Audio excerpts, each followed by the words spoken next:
Hello বন্ধুরা, কেমন আছো? আশা করি সবাই ভালো আছো। তো বরমশাই চিকেন এনেছে, তো ভাবলাম সবসময় একই রকম বানালে ভালো লাগে না, তো আজকে একটু অন্যরকম করে বানাই। তো কী করলাম, প্রথমে একটু গোটা মশলাগুলোকে নিয়ে একটু ভেজে নিচ্ছি বন্ধুরা। জিরা, ধনিয়া, পানমরিচ, শুকনা মরিচ, তেজপাতা, এলাচ, লবঙ্গ, এইসব মশলাগুলোকে একটু ভেজে নিয়েছি। এটাকে গুঁড়ি করে নেব, স্মুথ গুঁড়ি করে নেব। কম মশলা দিয়ে বানাবো বন্ধুরা। ভাজা হয়ে গেছে। এখানে পেঁয়াজ কেটে নিয়েছি, আদা, রসুন, আলু কেটে নিয়েছি।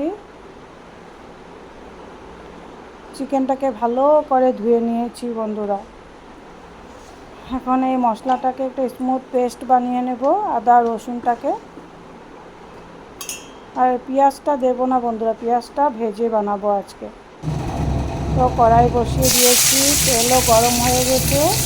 তো চলো হালকা করে পেঁয়াজগুলো ভেজে নেওয়া যাক। তো পেঁয়াজগুলো দিয়ে দিলাম কড়াইতে। এবার একটু লাল লাল করে ভেজে নিচ্ছি।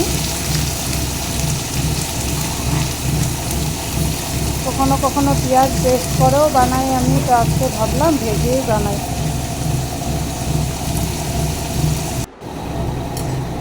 তো পেঁয়াজগুলো সুন্দর লাল হয়ে গেছে। এবার এখানে আদা রসুনের পেস্টটা দিয়ে আবারও একটু ভেজে নেব। সরি বন্ধুরা।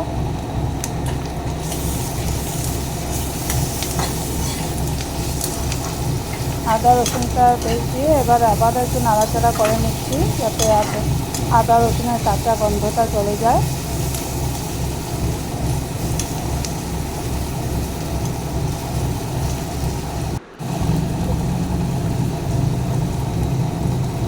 এবার স্বাদ মতো নুন দিয়ে দিলাম, জিরে গুঁড়ো,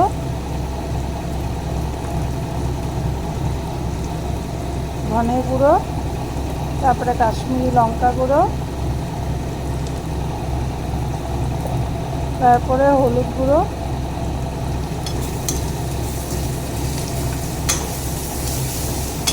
এবার সবটা দিয়ে ভালো করে নেড়ে চেড়ে নিচ্ছি বন্ধুরা।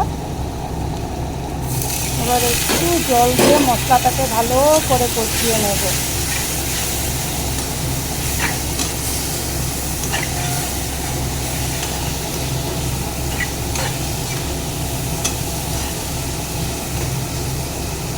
মশলাটা কষানো হয়ে গেলে চিকেনটাকে দিয়ে আবারও 10-15 মিনিট কষাতে হবে।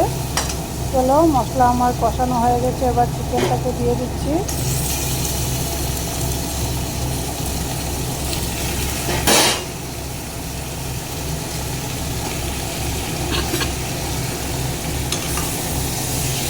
এবার চিকেনটাকে মশলার সাথে ভালো করে কষিয়ে নেব।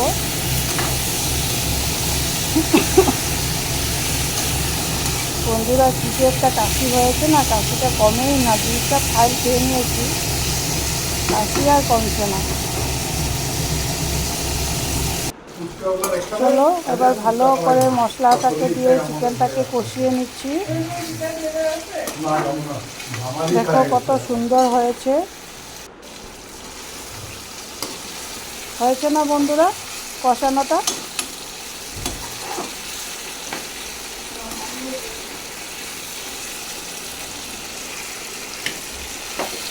মশলার সাথে চিকেনটা একদম কষানো হয়ে গেছে।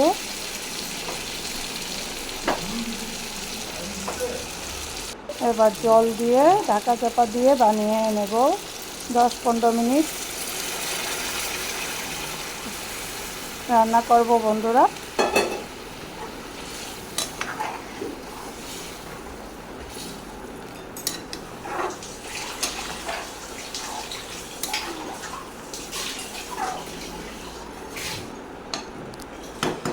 সবসময় একই রকম করতে ইচ্ছে করে না, আজকে একটু অন্যরকম করে করলাম বন্ধুরা।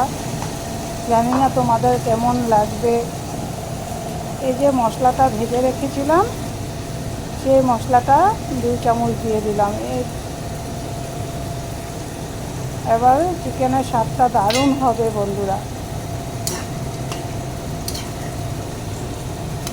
তোমরা এইভাবে বাড়িতে বানিয়ে খেয়ে দেখবে তো বন্ধুরা, আর আমাকে কমেন্ট করতে ভুলবে না কিন্তু কেমন হয়েছে। এইভাবে চিকেন বানিয়ে রুটি, মাংস, রুটি, পরোটার সাথে খেতে, লুচির সাথে খেতে অনেক ভালো লাগে বন্ধুরা।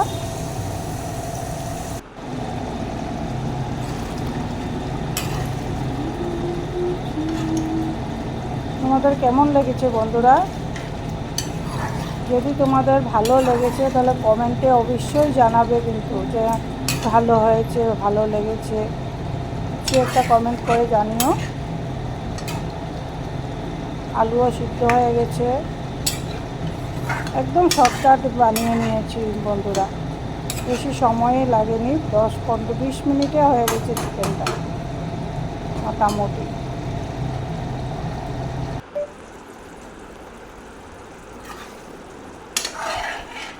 যাই হোক, তোমরা আমার সাথে এত সময় থাকার জন্য তোমাদেরকে অশেষ ধন্যবাদ বন্ধুরা। চলো, তৈরি হয়ে গেল গরম গরম চিকেন কারি, লাল লাল চিকেন কারি। ভালো লাগলে লাইক, শেয়ার, সাবস্ক্রাইব অবশ্যই করবে বন্ধুরা।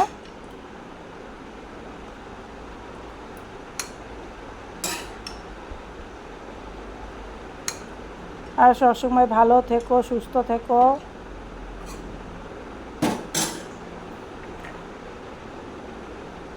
আর সবসময় আমার পাশে থেকো বন্ধুরা। দেখো গ্রেভিটা কত সুন্দর হয়েছে। Bye bye.